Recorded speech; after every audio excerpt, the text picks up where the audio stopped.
চকবিহারি গ্রামের বাসিন্দা নিরঞ্জন হাজরা সাইকেল নিয়ে রাস্তা দিয়ে মাঠের দিকে যাচ্ছিল। হঠাৎ কৃষ্ণনগর জেলে কর্মরত মন্টুলাল হাজরার বাড়ির সামনে আসতে মন্টুলাল হাজরা ও তার ছেলে ভাইপো আরও দুটো ছিল বাঁশ লাঠি নিয়ে নিরঞ্জনের ওপর ঝাঁপিয়ে পড়ে এবং ভিডিওতে দেখতে পাবেন কৃষ্ণনগর জেলে কর্মরত জেল পুলিশ মন্টুলাল হাজরা নিরঞ্জন হাজরাকে মারার জন্য বলছেন এবং অর্ডার দিচ্ছেন এবং নিজেও ঝাঁপিয়ে পড়েছেন।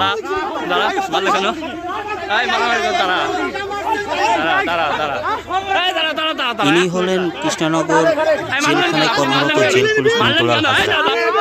মারলেন কেন? আপনি মারলেন কেন? আপনি মারলেন কেন? আপনি মারলেন কেন? আপনি মারলেন কেন? আপনি মারলেন কেন? আপনি মারলেন কেন? আপনি মারলেন কেন? আপনি মারলেন কেন? আপনি মারলেন কেন? আপনি মারলেন কেন? আপনি মারলেন কেন? লাঠি দিয়ে আপনি লাঠি দিয়ে মারলেন কেন? লাঠি দিয়ে মারলেন কেন? মারলে কে?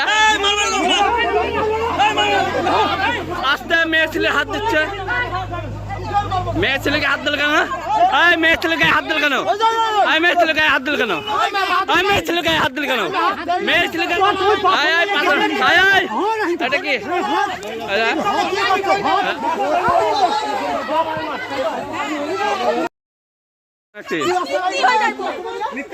জানা? তুই জানা, তুই যা, তুই যা।